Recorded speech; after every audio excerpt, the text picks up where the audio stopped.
ఒకవేళ సపోజ్ మీ స్క్రిప్ట్లో హీరో కానీ డైరెక్టర్ కానీ ఇన్వాల్వ్ అవుతే ఏంటి మీ రెస్పాన్స్ ఎలా ఉంటుంది? ఒక స్క్రిప్ట్లో ఇన్వాల్వ్ అయ్యారు ఫస్ట్ సినిమా.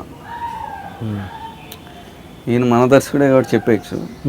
ఎస్వి కృష్ణారెడ్డి గారు బహుమతి అనే సినిమాకి నాకు ఛాన్స్ ఇచ్చారు డైలాగ్స్. ఆ ఛాన్స్ రావడానికి కారణం ఏంటంటే త్రివిక్రమ్ శ్రీనివాస్ గారి దగ్గర సాయి అనే ఒక పర్సన్ తెలుసు. ఆ సాయి నా త్రివిక్రమ్ తర్వాత ఏ రైటర్ నాకు నచ్చలేదు, నీ దగ్గర ఏదో స్పార్క్ ఉందనిపించింది, నేను చెప్తాను బహుమతి సినిమాకి వెళ్ళు అని కృష్ణారెడ్డి గారి దగ్గరికి వెళ్ళాను. ఒక వారం ముందే నేను కృష్ణారెడ్డి గారి దగ్గరికి వెళ్ళి సార్ డైలాగ్ రైటర్గా అవకాశం ఉంది సార్, నాకు ఖాళీ లేదమ్మా చెప్తాను. ఇప్పుడు మళ్ళీ 1 వీక్ తర్వాత సాయి రెఫరెన్స్తో వెళ్ళా. సార్ మిమ్మల్ని ఎక్కడో చూశానండి. లేదు సార్ ఇదే రావటం సార్. ఎక్కడో చూసిన ఫేస్, కూర్చోండి కొన్ని డైలాగ్స్ చెప్పండి. బాగున్నాయి సార్, మీరేం బహుమతి ఈ డైలాగ్స్. అలా సాయి రెఫరెన్స్ అండి అవకాశం వచ్చింది. ఆ సినిమాకి మా బ్రదరు అసోసియేట్ డైరెక్టర్గా జాయిన్ అయ్యాడు. అన్న మనం రాసినవి అక్కడ రావట్లేదని. ఆడికి ఫస్ట్ టైం, నాకు ఫస్ట్ టైం, మాటలు ఫస్ట్ టైం, వాడికి అసోసియేట్గా ఫస్ట్ టైం. మనం రాసిన తీయట్లేదు ఇక్కడ, కమెడియన్లు మార్చేస్తున్నారు, ఈ కమెడియన్ మార్చేస్తున్నాడు, వాళ్ళు మార్చేస్తున్నారు, మన ఆ ఫీలింగ్ రావట్లేదు. ఇప్పుడు ఆ రోజు నైట్ మా డిస్కషన్, సార్ రేపు ఈ సీన్ బాగా రాయాలి సార్, ఎరగదీయాలి సార్, ఇక్కడ ఇలా కాదు సార్, అలా సార్ అని. ఎందుకు సార్ ఏం రాసేయం సార్, మీరు రాసిన తెస్తున్నారా అని చెప్పి కోపంగా ఆ పెన్సిల్ తోటి అలా గీకి ఆ పేపర్ మీద అలా అన్నా. అది ఆ చిన్న ఫోర్స్ తోటి అలా ఎగిరి ఆయన పక్కన పడింది. మొత్తం total pin drop silence, out first అన్న. నేను షాక్. కృష్ణారెడ్డి గారికి అసలు ఆయన పాజిటివ్ అండి, చందమామ టైప్ ఆయన, ఎవరితో ఎటువంటి గొడవలు లేని వ్యక్తి. ఏంటి ఇలా జరిగిపోయింది, అది అక్కడే ఉంటుంది అనుకున్నాం కానీ ఎగురుద్దని మనం అనుకోలే. షాక్. బయట నాకు రకరకాల ఆలోచనలు, ఈ సినిమాలోంచి నన్ను తీసేస్తారేమో, నా పేరు వేయరేమో, ఈ విషయం బయటికి తెలిస్తే కృష్ణారెడ్డి లాంటి వాడినే ఇలా చేశాడంటే వీడు ఒక అన్ఫిట్ అని. లోపల నుంచి సౌండ్స్ వినబడుతున్నాయి. కోడేటర్ ప్రణవానంత్ వీడేంటండి ఇప్పుడే ఇలా ఉన్నాడంటే పోసాని టైప్ అండి వీడు.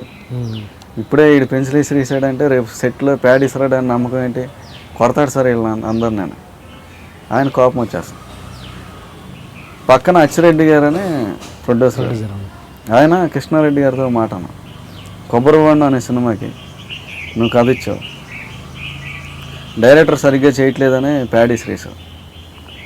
అలా పాజిటివ్గా ఎందుకు ఆలోచించకూడదు, నువ్వు అనుకున్నదే తను ఫీల్ అవుతున్నాడేమో అనగానే టోటల్ కూల్ అయిపోయాడు.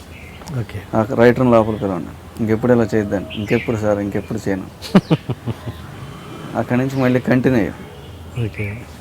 అచ్చిరెడ్డి గారు నన్ను పక్కకు పిలిచి ఒక విషయం చెప్పారండి, దాన్ని ఎప్పటికీ ఫీల్ అవుతున్నావు, నువ్వు రాయడం వరకే నీ బాధ్యత,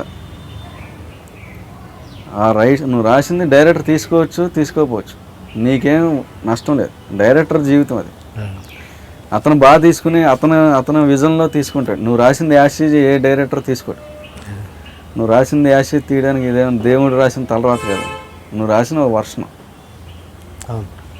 నువ్వు ఇక నుంచి ఫీల్ అవ్వాల్సింది ఏంటంటే నువ్వు రాసిచ్చే, ఎప్పుడైనా లొకేషన్ పిలిచి ఇది మార్చమంటారు మార్చు. ఈ సినిమా కాదు, ప్రతి సినిమా కంటే ఇంక అప్పటి నుంచి ఎవరితో నో ఇష్యూ అండి. ఆ ఇన్సిడెంట్ నా జీవితానికి ఒక లెసన్ అయింది. కృష్ణారెడ్డి గారు సాఫ్ట్ పర్సన్ కాబట్టి మన ఆటలు చెల్లిని కానీ లేదంటే ఆ ఇన్సిడెంట్ బయటకు వచ్చి ఉంటే ఇంకా రావు కదా. ఫస్ట్ సినిమాకి ఇది ఇలా చేసాడని తెలిసిందంటే అయిపోయింది, కెరీర్ కొలాప్స్. ఇంకా అప్పటి నుంచి అచ్చిరెడ్డి గారి మాటని ఒక భగవద్గీతలో ఫీల్ అయ్యా. రాయటమే, రాసిస్తాను, ఇది బాగాలేదండి ఇంకో వర్షన్ కావాలి సార్, రేపు ఇచ్చేస్తాను, మళ్ళీ రాసిస్తాను. ఇందులో సగం బాగున్నాయండి, అందులో బాగున్నాయి, 2 క్లబ్ చేద్దాం, ఓకే సార్. మీరు ఒకసారి లొకేషన్ అండి, ఓకే సార్. ఈ సీన్ ఇక్కడ ఈ డైలాగ్ కాదు ఇంకో డైలాగ్, ఓకే సార్. ఇంకప్పటి నుంచి నాకు అందుకనే ఇష్యూస్ లేవు. December 31st సెలబ్రేషన్స్ గ్రాండ్గా ప్లాన్ చేసుకున్నాం. ఆ టైంలో ఆ రైటర్ అనేవాడు వచ్చాడు, చాలా స్ట్రెయిన్ ఫీల్ అవుతున్నాడు. ఏంటి బాస్ ఏంటి ఏమైందని. నేను సినిమా రాస్తున్నాను, దీంతో నా లైఫ్ టర్న్ అయిపోద్ది, ఎరగదీసేస్తాను, నా కెరీర్ అదిరిపోద్దని అనుకుంటున్నాను. నా కొడుకు డైరెక్టర్ నా పేరు వేయట్లేదని. నాగేశ్వరరెడ్డి గారు పర్లేదు వేస్తారులే అని. లేదు సార్ అది సార్ అని చిన్న ఫీల్ ఆ ఫీల్ పెయిన్లోంచి సడన్గా ఇక్కడ పెయిన్గా వస్తుంది సార్ అని పడిపోయాడు. అప్పుడే అప్పుడే నేను చిన్న సిప్పేస్తా ఏ గేమ్ ఆడుతున్నా లేవా నువ్వు అని.